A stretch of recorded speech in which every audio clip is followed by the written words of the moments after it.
OK, so no questions? OK, so then so this week, what we're going to do is complexity in algorithms. So last week, you heard a little bit how to build a quantum computer and kind of what the basic building blocks are, quantum gates and quantum circuits. And now we want to try to examine how you put together quantum circuits together into algorithms and how one quantifies how difficult a problem really is. And in particular, that last point is what I'm going to concentrate on today. Mostly I'll be talking about classical complexity, but also want to talk about quantum complexity a bit as well, of course. So complexity theory in the computer science sense, anyway, is basically the study of how difficult computational problems are. And in particular, what we'd like to do is we'd like to classify hard problems versus easy problems.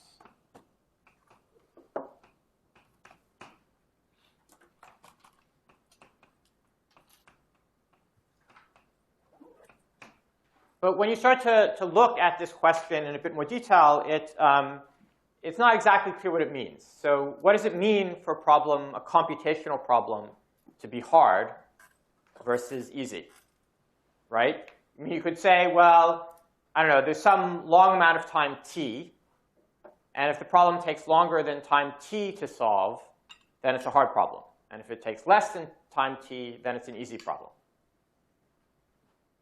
OK, so at first sight, that seems like a reasonable cutoff. I mean, obviously, t is going to be somewhat arbitrary.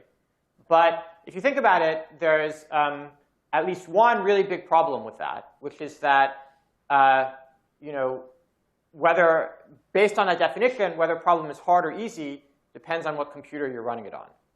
Right? If you're running it on an old 10-year-old computer, obviously just exactly the same problem, exactly the same algorithm is going to take much longer than if you run it on a modern, much faster computer. And that's a bit unsatisfying because we want to classify whether the problems are hard or easy, not whether our computer is a fast or a slow one. We know kind of when our computer is fast or slow. And it's a much more subtle question of when the problem is. So what we'd like to do is we'd like to come up with definitions that are machine independent.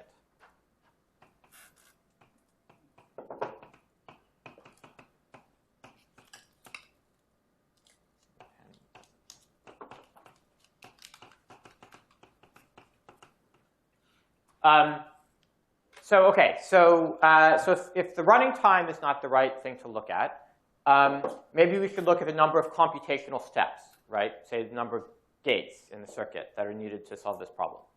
OK, and that's much better because it kind of eliminates just general questions about the speed of the machine. But if you think about it some more, there's still a little bit of uncertainty here, right? And a little bit of machine dependence. Because if you think of one universal gate set versus a different universal gate set, maybe one universal gate set can solve this problem in a few more or requires a few more computational steps than the other one, right?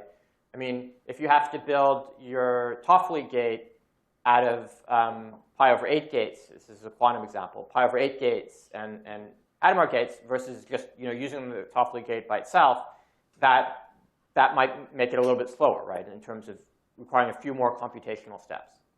And so that's still some machine dependence there. Now, that's kind of a small thing. You can get rid of that. But there's actually, if you think about this a bit more, you'll find a totally different class of problem, which is that problem with the definition, which is that given any particular question, right, there's always going to be a very quick program that outputs the answer, right? Because any question has some answer, which is just going to be if it's a yes or no question, it's just one bit output. And so you can just write a program that will output yes. OK? So if you think of what is the shortest program that gives the answer to this particular question, the answer will always be, well, it just outputs this one bit. Okay, now clearly that's cheating, right? You don't want a program that only answers this one question. You want a program that answers a class of questions. And so that's the next thing that we have to put into this definition. So we want a machine-independent definition. And we can't talk about the complexity of just a single problem. We want to talk about the complexity of classes of problems or sets of problems.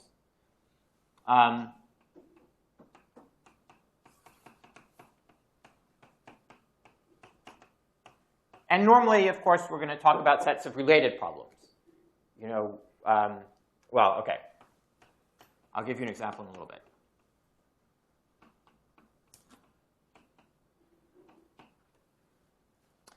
OK.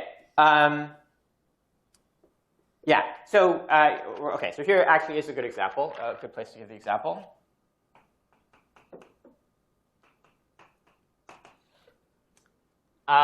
And so the example I'm going to be using for a little bit is primality testing. So primality testing, you're given as input an integer, I guess a positive integer.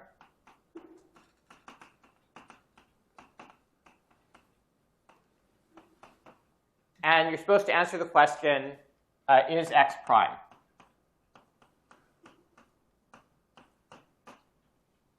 OK? So here you see this is a related class of problems. For any given x, again, it's just one-bit answer, yes or no.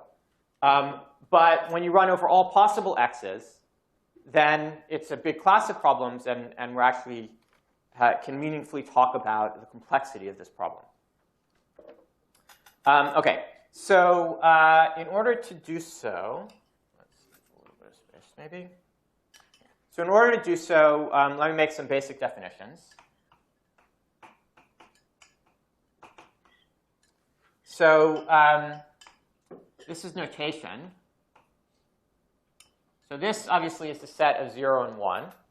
And when I put the star up here, it's the set of bit strings of arbitrary length.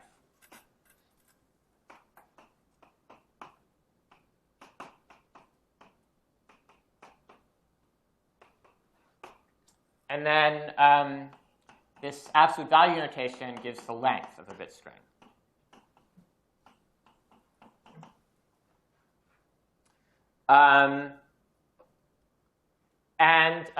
So then the computer science terminology for problem is, at least a yes-no problem, is a language.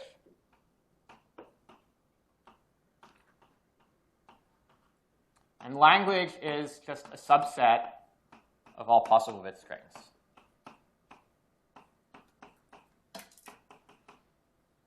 OK. So this seems like a kind of mysterious definition, why a language should just be a subset of bit strings. And why I say that's a problem. Well, so the interpretation here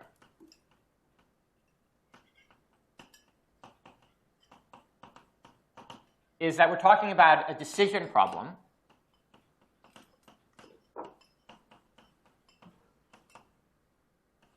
Which is a yes-no problem. So we're asking a question like primality testing that has an answer yes or no for various kinds of inputs. And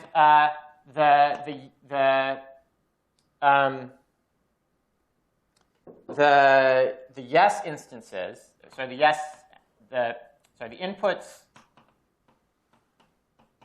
inputs that have the answer yes are in the language.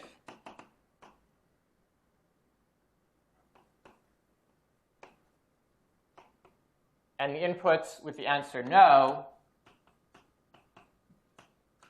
are not.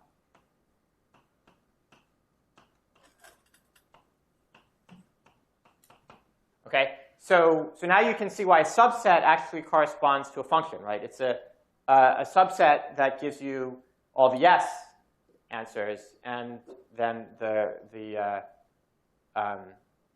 the no answers are just the other ones. Okay? So does this make sense? Why do we call it a language? I don't really know. That's a historical thing from the. I mean, it's. Yeah. So this has got. It's from the early days of computer science. This has got nothing to do with like the language of programming like that. Not with programming languages. Well.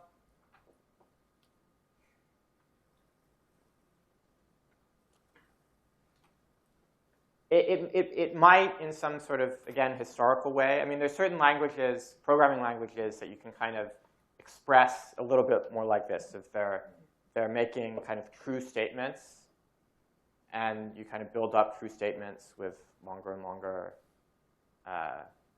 strings. And so there may actually be some sort of historical connection there.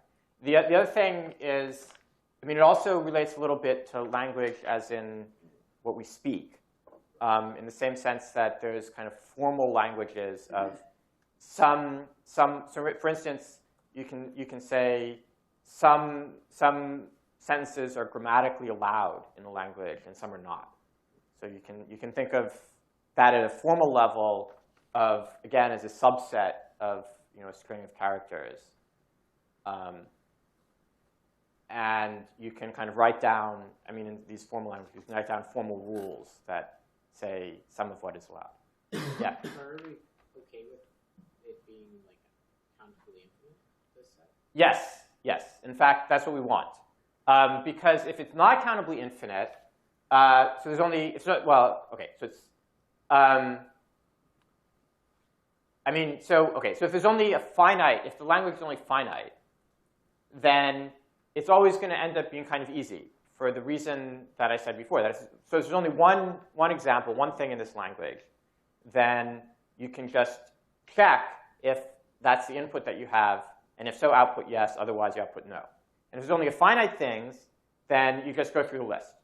Okay, so that might take a long time if it's a big list, but it's just a constant. And as we'll see in a moment, what we're really interested in is the scaling. Okay. So are there other questions? Otherwise, I can just go on to that part of the definition. Yeah? So am I right in thinking about basically like this is, we want to find a set, we have a bit strings of words, and we've got like a decision problem to give the dictionary or something like that? Yeah, so again, if it's a finite set, then it really is just a dictionary. Right. You look up the valid words, yeah. And anything that's not in the dictionary is considered invalid. Yeah. When it becomes infinite, that's no longer such a good way of approaching it. You need some more clever approach.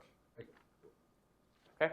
And this is an example, of course, of something of an infinite language, right? So the things in the language, so the primes language is the set of prime numbers. Right, which of course, famously, using one of those ancient Greek proofs, is infinite. Yeah? Just to be clear, 0, 1 star is the set of finite strings? Yeah, that's right. Yeah, so of arbitrary length, I guess. 35. Thank you. Okay. Okay, so then let me move on.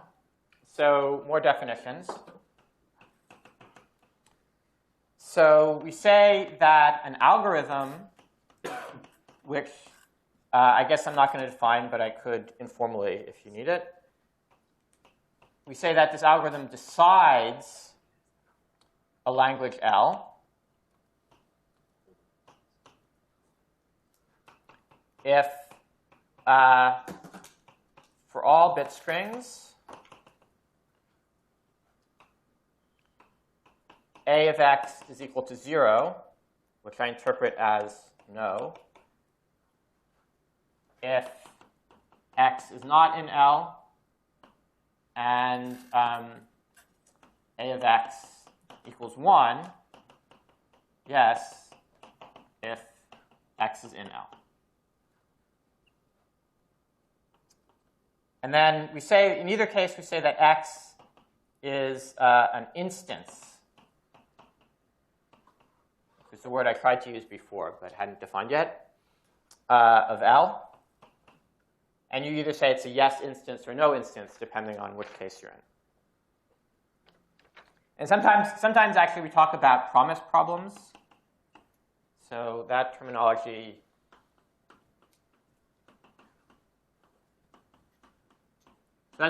simply means that the instances are drawn from some proper subset.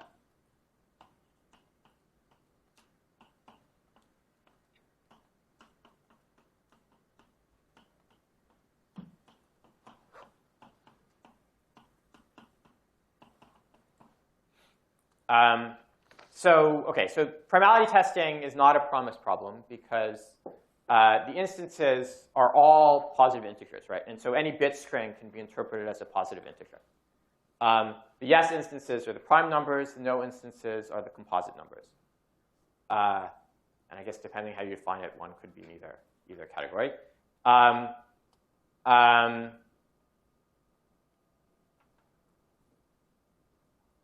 So maybe a very brief example of a promise problem. So later on, we'll be talking about factoring. It's an important problem. Factoring, it doesn't have to be a promise problem either. But one special case of factoring that we're interested in is factoring numbers which are a product of two primes. Okay? And there you do kind of have a promise, right? That the input that you're getting is always going to be a product of two primes. Okay? And maybe your goal is to find out, is there a prime factor below some value to make it a decision problem. Okay, so this is just terminology, but does it make sense so far? Question. Yeah. The statement x is an instance of L is only for A of x equals 1. No. So x is an instance of L in either case. So x is an instance. So okay. So when you don't have a promise problem, any bit string is kind of an instance of L. But it's mostly a matter of interpretation, whether you're thinking of it as a possibility of being in L or not.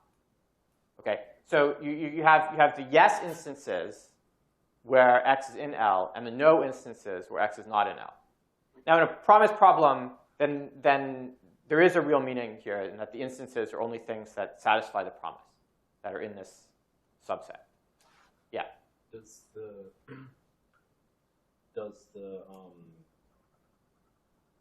elements of the, in a promise problem, does the elements that aren't in the subset have to be like infinite? No, the promise could really be anything. I mean, usually there's not much point in doing it if there's only a finite number of things that don't satisfy the promise. I mean, so primality testing, right? You could say, well, I'll promise you that it's not 1, because 1 is kind of a weird special case. Yeah. But, what's really the point, right? You can either put 1 in the language or put it not in the language and just treat it as some exception. And it doesn't substantially change the complexity of any kind of algorithm that you're going to use. Yeah? So you're assuming that algorithms always hold? No. Right, so that's a good question. I don't assume that, but if it doesn't halt on all instances, it's not the language. No, so this is just about a particular algorithm.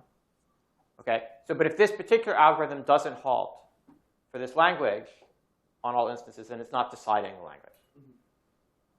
Okay. Why do you say that it decides the language when really it's deciding it? Yeah. Again, this is, I guess, historical terminology. But basically, it's short for deciding whether the instances are in the language or not. I mean, there's all sorts of intermediate stuff, but yeah.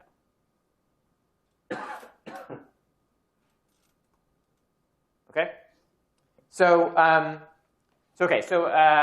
simple example, going back to primality testing. So what's an algorithm that decides primality testing? Well, here's an algorithm. It's not a particularly good one, but it's easy to write down, which is algorithm.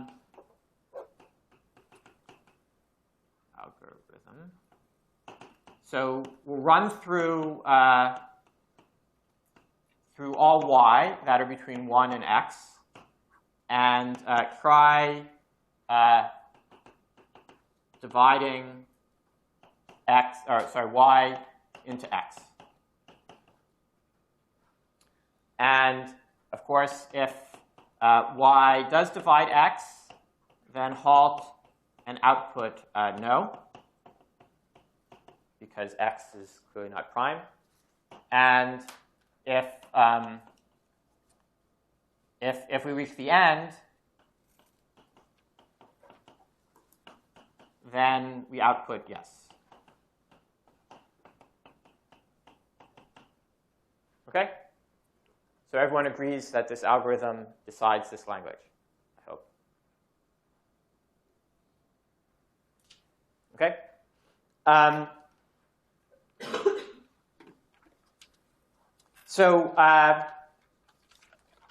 Right. So as I said, this is not a particularly good algorithm. So how long does it take to run?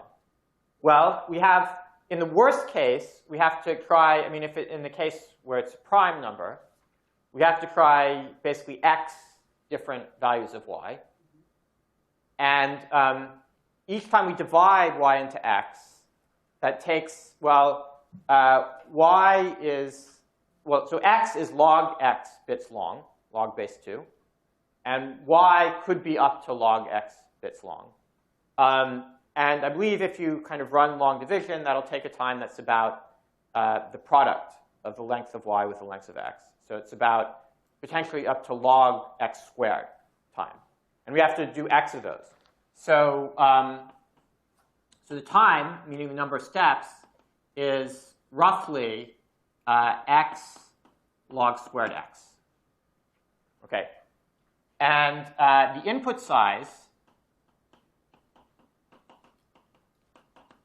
is log x, right? Because the input is x, the instance size. And so that's what that's saying is that this algorithm runs in a time that's exponential in the input size, okay, in the instance size. So that's pretty bad. That means that as x gets larger and larger, but still reasonable to write down, you know, it's easy to write down a 100-bit number. But running this algorithm for a 100-bit number is going to take way too long. Okay? In fact, there are much better algorithms for primality testing, which I'm not going to go into. But this is just to give you an example of the sort of calculation we want to do. Okay.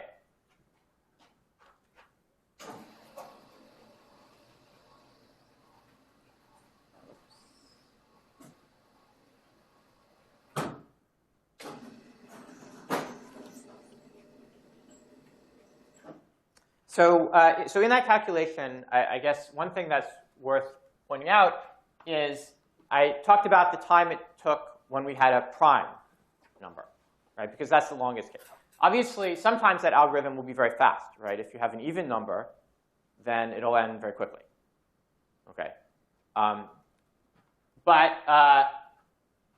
what I'm going to be talking about is the worst case complexity.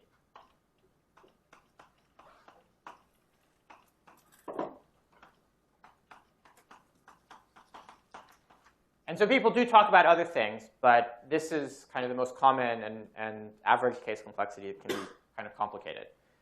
So in worst case complexity, so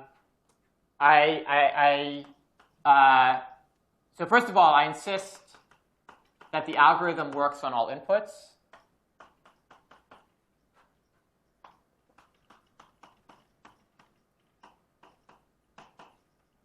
So on all instances.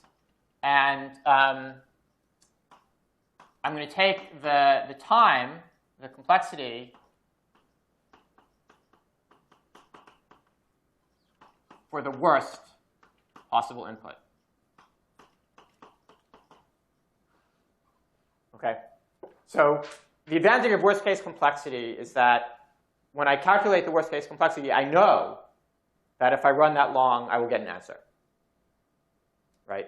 Whereas if you say, well, most of the time, half the numbers here end very quickly, and the numbers divisible by 3, they also end very quickly. So most numbers for primality testing will be very quick, because very quickly you'll find that they're not prime. But that's kind of beside the point of primality testing. Primality testing, you really want to try everything to make sure that it really is prime or not. OK, so and of course, when we want to talk about the complexity of a language,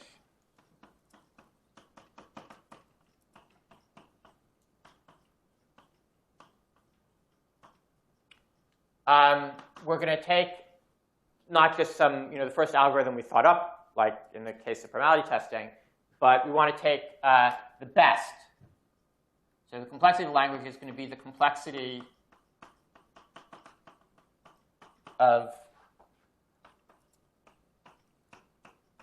the best algorithm that decides the language.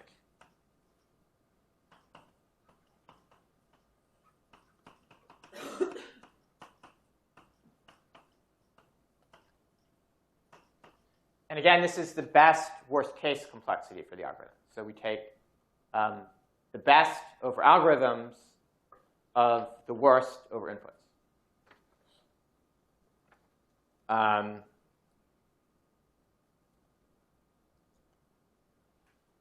OK, and as I mentioned, we're interested in the scaling.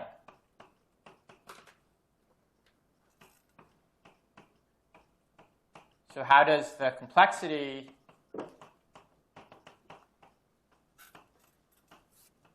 depend on the instance size? And this is to get rid of this problem of, well, we could just have some big lookup table that calculates for a finite set of inputs.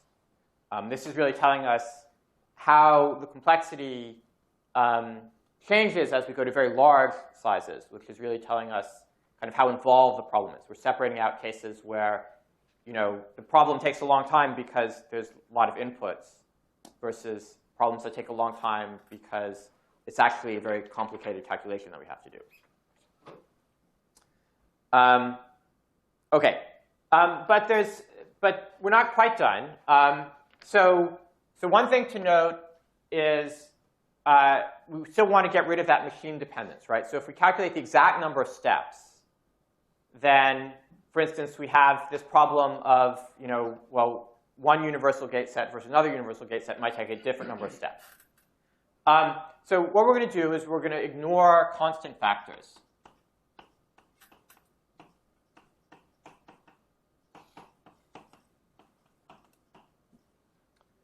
So in support of this, there's another definition. Again, this is terminology. And so we use what's called big O notation.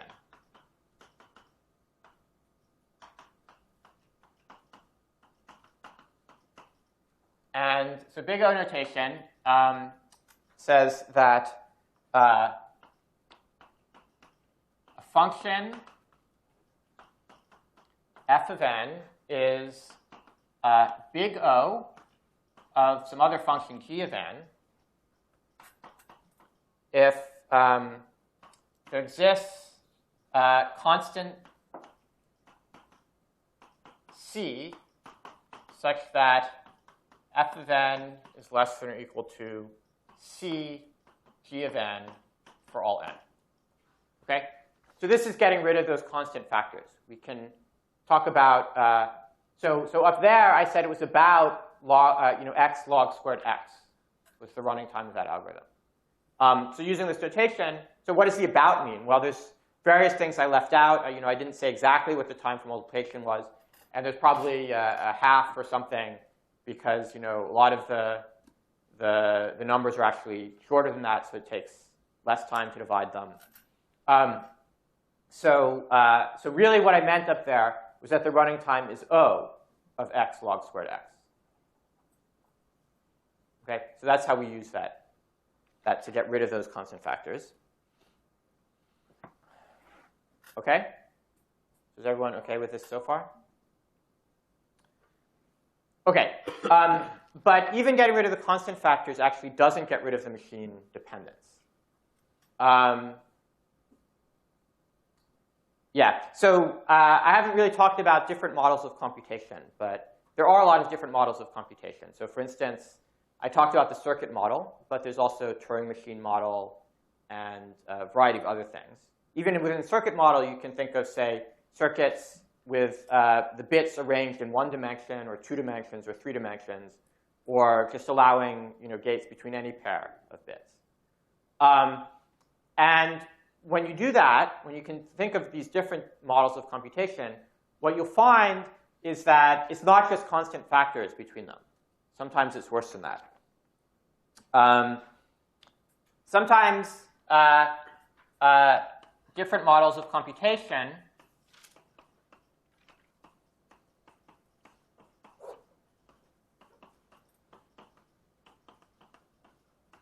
may differ by polynomial factors.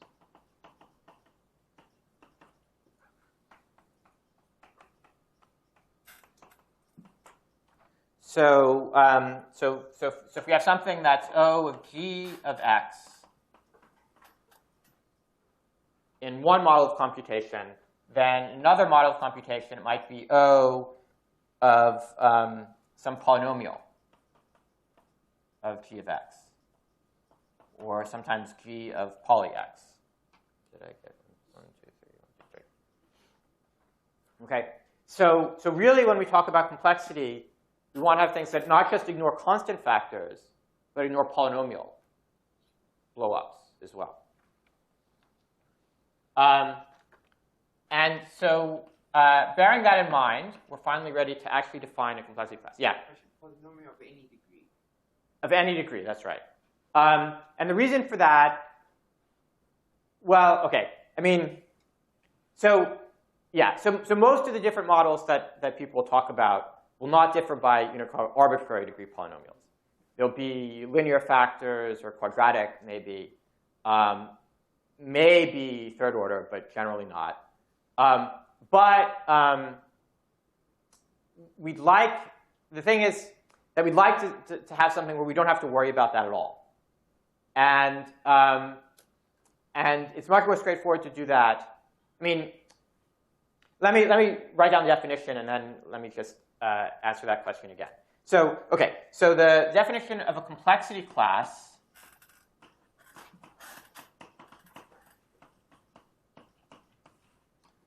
is simply a set of languages.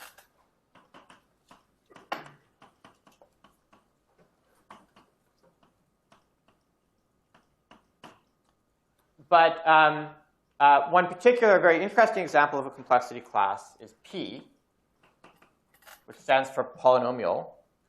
And P is the set of languages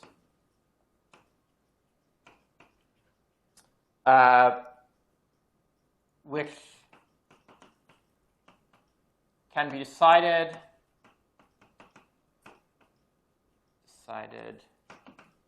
in time f of x for some polynomial x, some polynomial f.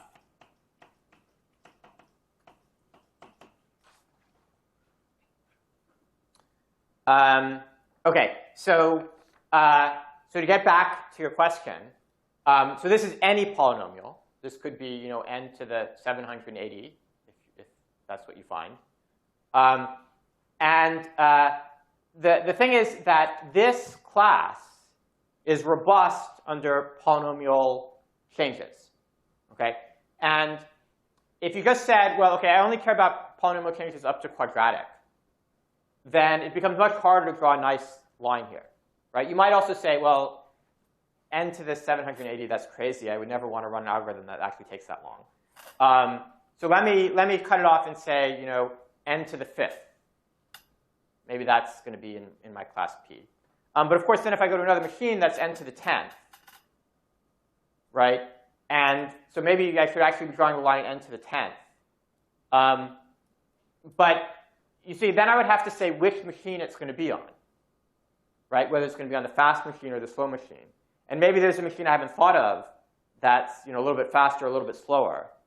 And so it's just much simpler and much cleaner to draw the line and say polynomial. And then all of these different things will vary by polynomials, but they'll still give us the same complexity class P, no matter what machine we're talking about. OK? Yeah? Don't we want to have like O of f of x?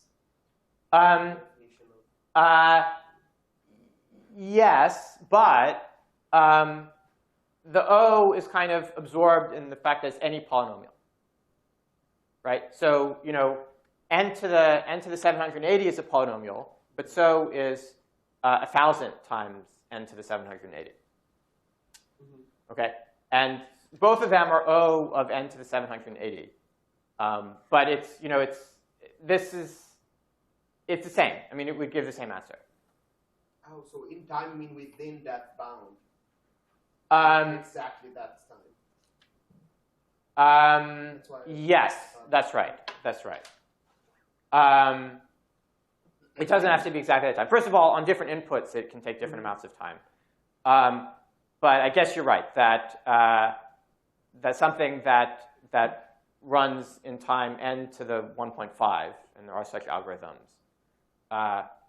Doesn't run exactly a polynomial time, but it's still considered in here. So yeah, you're right. It's in time at most.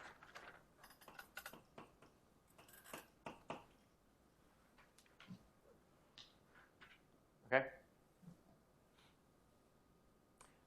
Okay. So we say that languages in P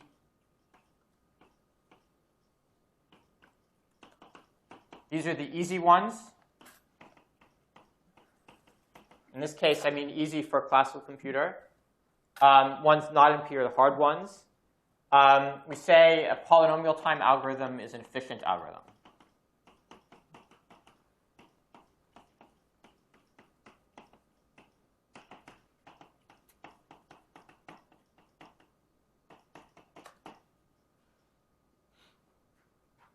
Okay.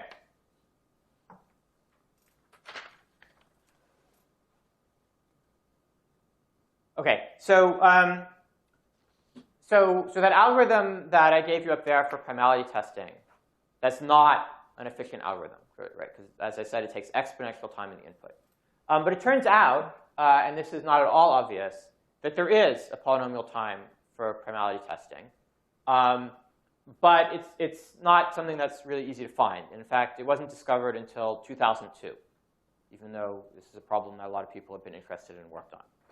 So that's just to give you an example of a case where it's not obvious that a language is in P, but actually it is in P. But maybe that gets you thinking along the right lines for the next comment, which is that there are languages that are not in P. There are languages where the best algorithm, and I'm not just talking about the best known algorithm, but actually the best algorithm to solve them takes a time that's exponential in the size of the input. Okay? And if you watch lots of movies, you may get the impression that a sufficiently brilliant computer programmer can solve any computational problem. But it's not true, actually. There's some problems that are just too hard to be solved, that there's no efficient algorithm to solve them. And actually, there's something that's much more profound that one can say, because there's some problems which not only cannot be solved efficiently, they cannot be solved at all. So these are the undecidable problems.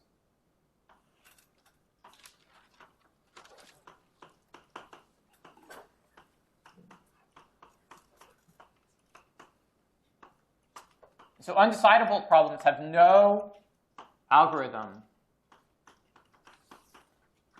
that decides them.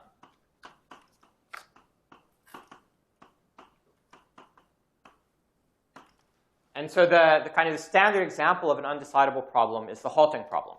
So the halting problem says, I give you a description of a computer program, the code for it, and I'll give you an input, and I want to know, does this program running on this input halt ever? Okay? I don't want to know. So the question, does it halt after 10,000 steps? That's a decidable problem. I just run the program for 10,000 steps, and then I'll see whether it's halted or not. But the question of, does it ever halt? Well, certainly you can't answer as easily as that, right? Because if you run it for 10,000 steps and it hasn't halted, well, maybe it's going to halt at step 10,001. You don't know. Or maybe it's step million that it halts, or a billion. So if you keep on running it and it hasn't halted, you still don't know if it's going to halt or not. Yeah? Sorry, I'm not clear on the statement of the problem. Yeah.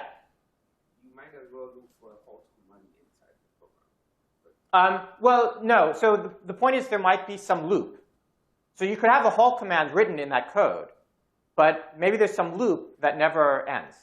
And so it never, it's a while loop that says, while this is true, do this. But the thing is always true, so it keeps on going. Okay? And so even though it halts after the while loop finishes, it never finishes the while loop. That's an example of what can happen. Okay? And so I mean, I said that running the program is not a sufficient way to decide this, but of course there could be something much more subtle.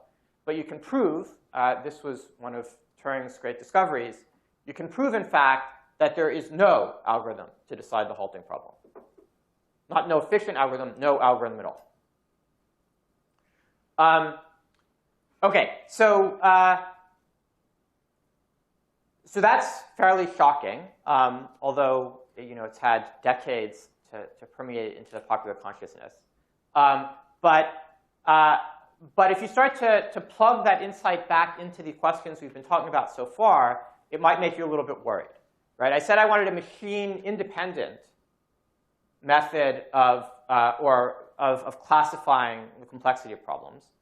But before I do that, I should be sure, for instance, that all machines can decide the same class of problems. Right? What if this halting problem is undecidable on a computer based on circuits, but some other model, Turing machine or something else, can decide that problem? Right? Then talking about complexity is a little bit beside the point, because I've totally ruined the notion of what algorithms decide what problems, because it's different on different machines. But that appears not to be the case. So there's something called the Church-Turing thesis.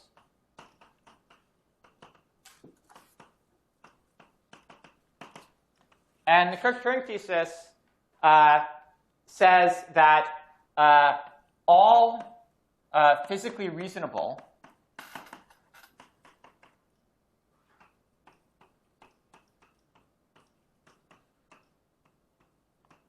models of computation decide the same set of functions, or the same set of languages.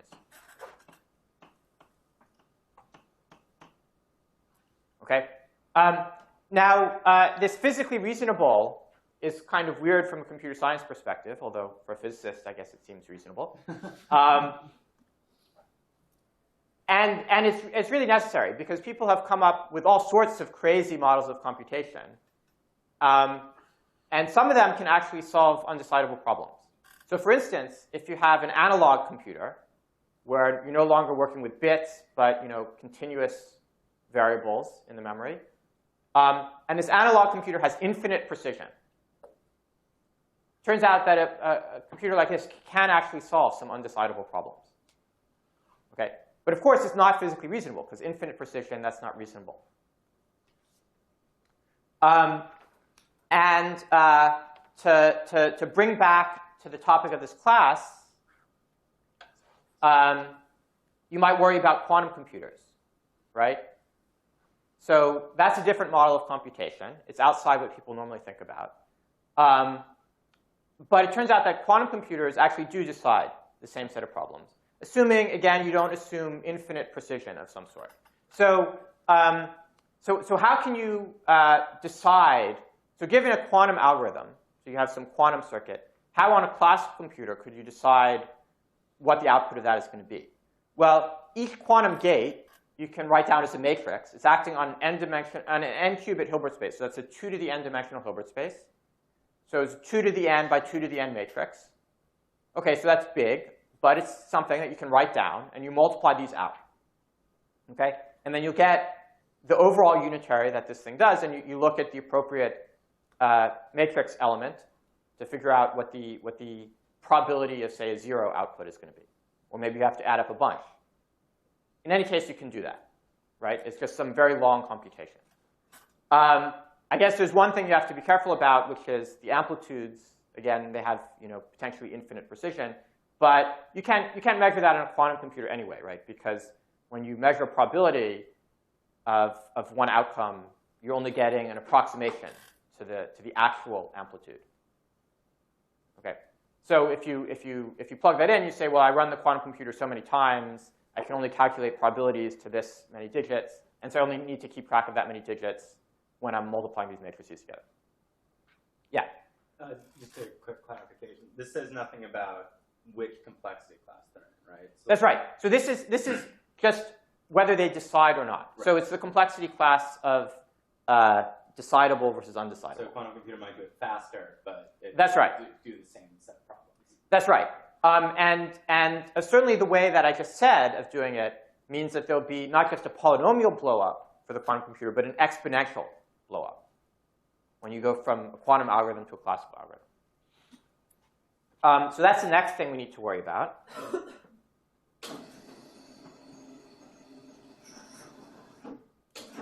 So before people started to work on quantum computation, there was a refinement of this Church-Turing thesis, which was intended to kind of make sense of complexity theory, and was based on this observation that these different models of computation that people had thought of really, in the past, only really did differ by polynomial factors. And so they had what's sometimes called the strong Church-Turing thesis.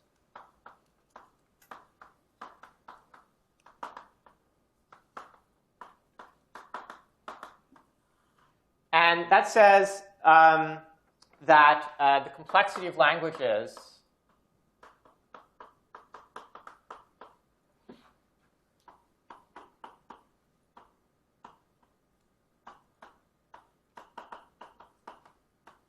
differs by only polynomial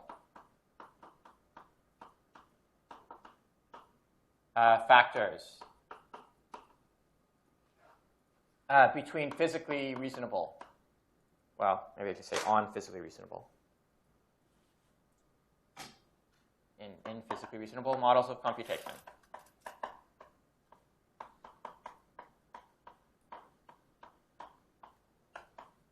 Wait.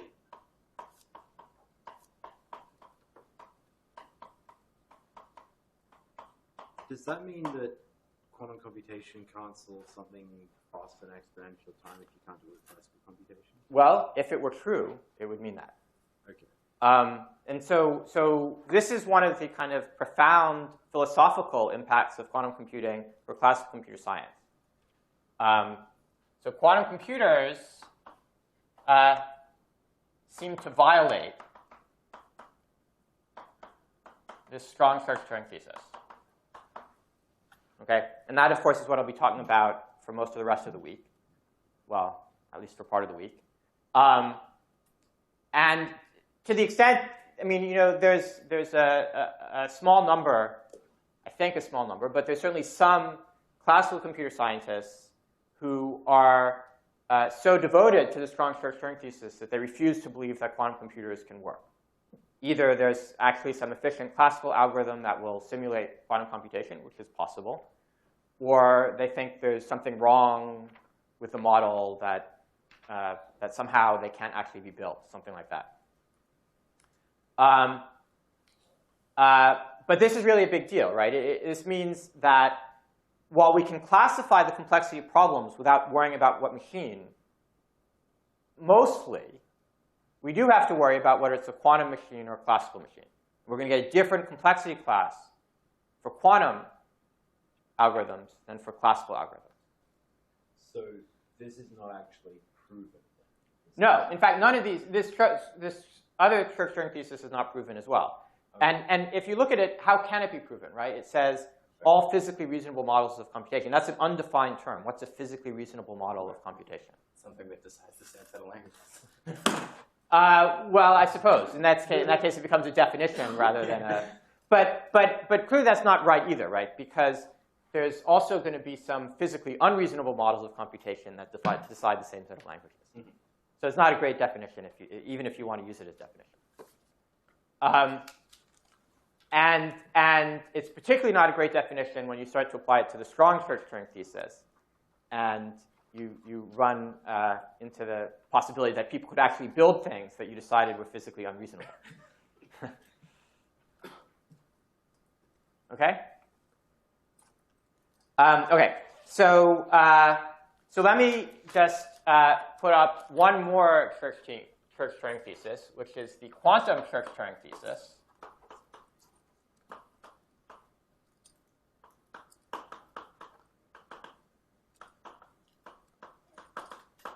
So, of course, if quantum computers violate the strong Church-Turing thesis, then we have this breakdown of complexity theory. We have to have quantum versions of the complexity classes and classical versions. But it opens the possibility that different kinds of quantum computers could do different things as well. And that appears not to be the case. And so the strong Church-Turing thesis basically says that yes, there's quantum complexity classes, but we don't have to worry about anything more. And so, again, this physically reasonable computer comes up.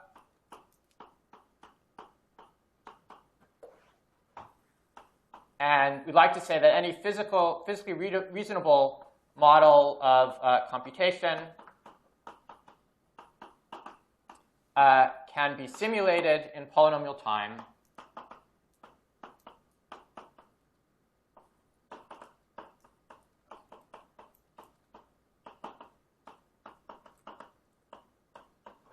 on a quantum computer.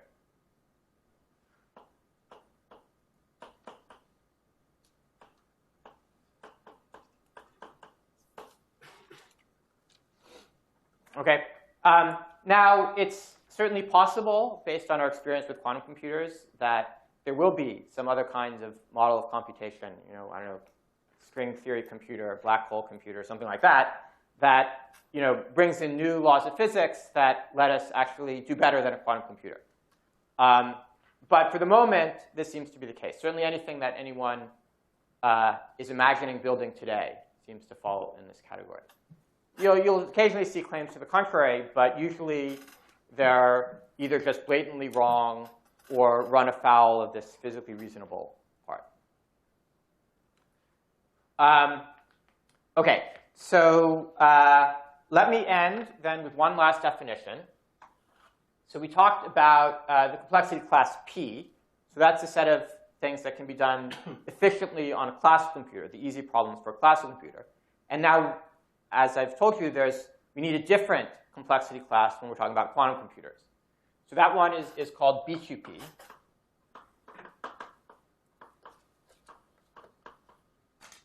And BQP is a set of languages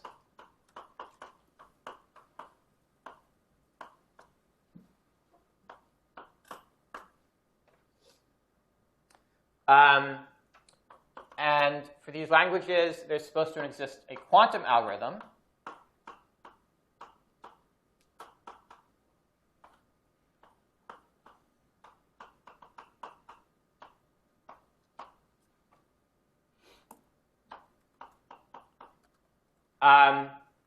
and we want this algorithm to have the following properties. So first of all, it should run in polynomial time. And since it's a quantum algorithm, it only runs on a quantum computer. So I'm not going to stick in the word quantum anymore.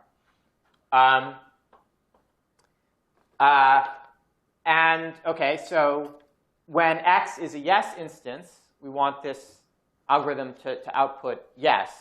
But because probabilistic, right, a quantum algorithm is probabilistic, we don't insist that it output yes with 100% probability, just with a very good probability. So if x is in L, then it outputs yes with a probability that's at least 2/3. And if it's not in L, the input is not in L, then it should output no with probability at least 2/3. Why 2/3? Why 2/3? Well, 2/3 is just some convenient number. Picking probability 1 is too restrictive because it doesn't allow for probabilistic algorithms. If I pick, say, 9/10, right, that'll work just as well.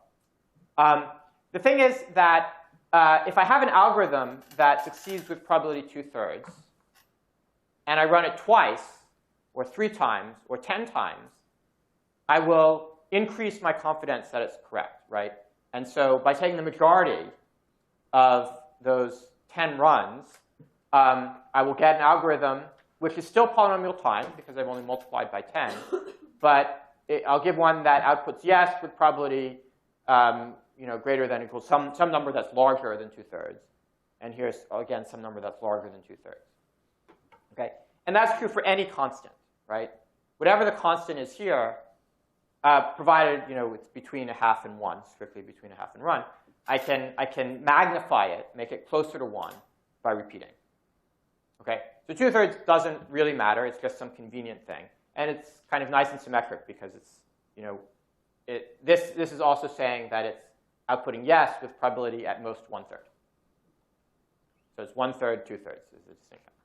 So in other words, if we change that probability to be anything strictly greater than 1/2, yeah, it wouldn't change the set of languages. That's right. So that's right.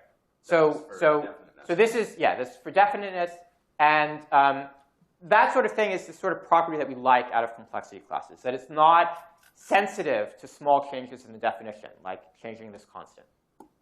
Okay? And so this is, again, why we wanted to, in the definition of P, we wanted to say polynomial time rather than n to the 5th, right? Because if it's n to the 5th and we change to a slightly different model of computation, or we change that n to the 5th to the n to the 6th, it changes the definition of the complexity class. So again, we want something that's robust. So now let me point out that it doesn't even have to be a constant. You could use a 1/2 plus some function of n. But if that function of n is 2 to the minus n, so if it's a 1/2 plus 2 to the minus n that it's supposed to succeed with, well, then it would be a valid definition. I mean, it's a complexity class that you can define that way. But it would be one that's hard to run in practice. Because in order to figure out, I mean, if you run it and it has success probability 2/3, then you only have to run it a few times before you're pretty sure you're getting the right answer. But if it's a 1/2 plus 2 to the minus n, then you have to run it maybe 2 to the n times before you can figure out whether it's actually a 1/2, whether it's greater than a 1/2 plus 2 to the minus n or less. And then it wouldn't be polynomial time anymore, right? Because you're repeating an exponential number of times. Right. And so, I mean, these complexity class languages, you couldn't necessarily read too much into the letters that appear in them. But they do have meanings, not always sensible ones. But the P here is polynomial, so that makes sense. The Q is clearly quantum. And the B is bounded. And that stands for bounded probability. So that's why we're separating out these probabilities like this. Okay? Okay, so are there questions on this, on BQP or any of the other stuff today?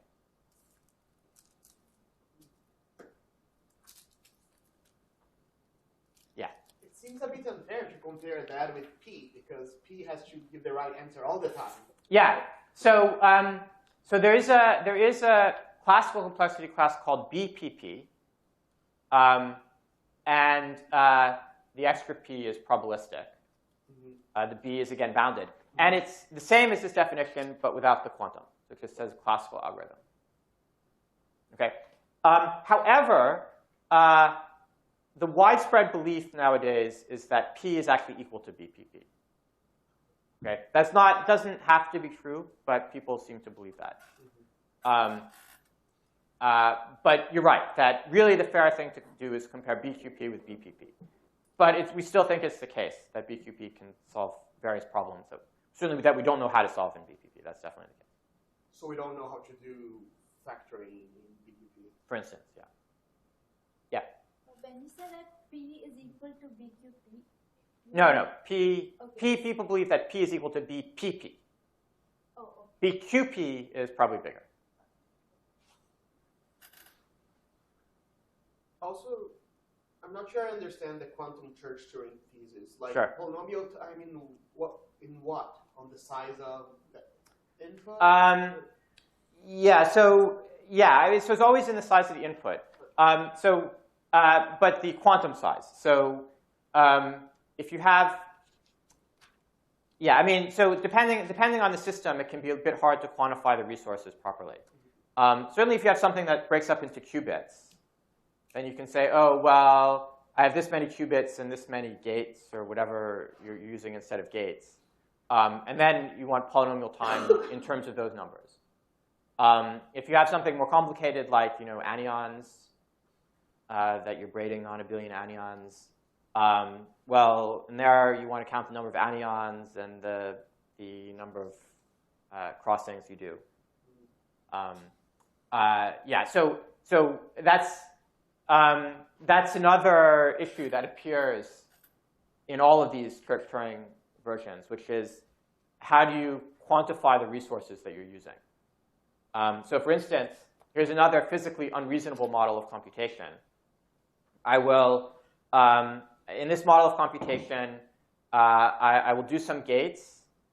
Let's say I'll just do one gate, and it takes a time 1. And the next gate I do takes a time 1/2.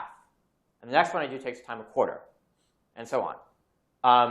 And so I can do an infinite number of gates in this model in a finite amount of time, right? But it's unreasonable, obviously, because it requires arbitrarily fast gates. And if you look into it, one way that you could imagine doing this is to put more and more energy into each gate to make it go faster and faster. But then you're saying, well, I need an infinite amount of energy to run this computer. And so you really have to think about everything that goes into the computer and count the resources properly in order to make it work. And sometimes that's quite subtle.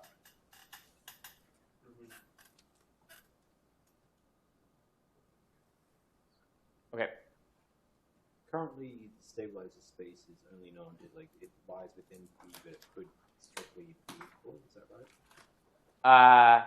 Sorry, what do you mean? Like, your stabilizer space. Yeah, so that's actually, well, it depends how you define it, but that's strictly less. Strictly less than. Yeah. Oh, okay. Interesting. Okay, maybe that's enough for today. You can still ask questions tomorrow. We'll come back to talking about complexity theory, and if you have time, get into algorithms. Jumping in.